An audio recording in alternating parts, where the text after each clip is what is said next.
Foundations of Amateur Radio. For the most part of my amateur radio life, I've been an active contester. I've spoken about why I love contesting and why I think it's an important aspect of this amazing hobby. Today I want to talk about how contests are run, specifically how complaints are handled and how we could improve. I must at this time acknowledge that organisers are volunteers, just like many other amateurs giving of their free time, in this case to manage and score a contest. Like much volunteering, it's an invisible, sometimes thankless and unenviable task, often akin to herding cats. To set the scene, a contest is an organised activity run by one or more people or groups that has a published set of rules, a set of aims and objectives, as well as the mechanics of things like on-air conduct, point scoring, etc.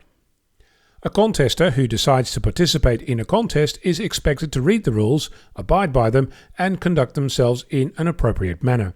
That is, keep accurate logs, follow the log submission rules, etc. What happens after the logs have been submitted to the organiser is rarely spoken about. There is an assumption that the results are published, that complaints are handled fairly and in a timely fashion, and that the outcomes are fair for all participants.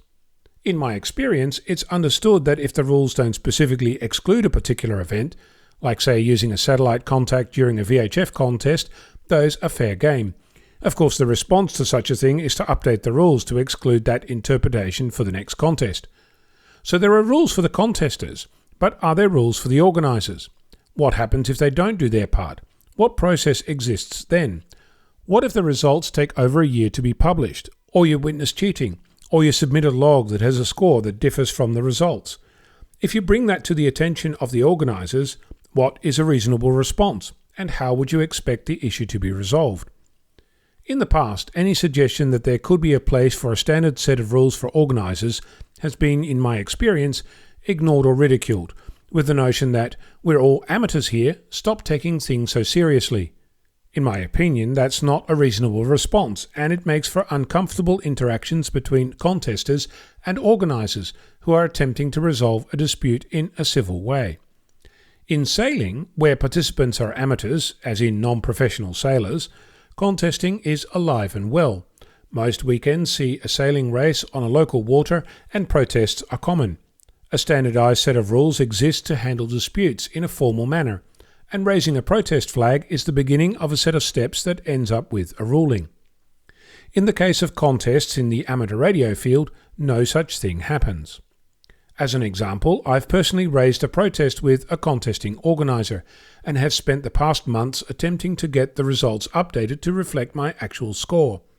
I'm patient and persistent. I document every step. But ultimately I'm at the mercy of the organiser. Their decision to handle my protest is entirely arbitrary. In my opinion, this is not how contesting should work. It should be a fair contest between stations to apply the rules and come to a score.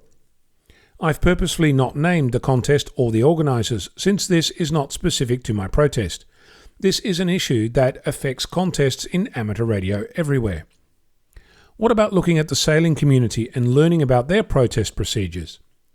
Are there contests that you participate in that have a formal complaints process, and how well does it actually work?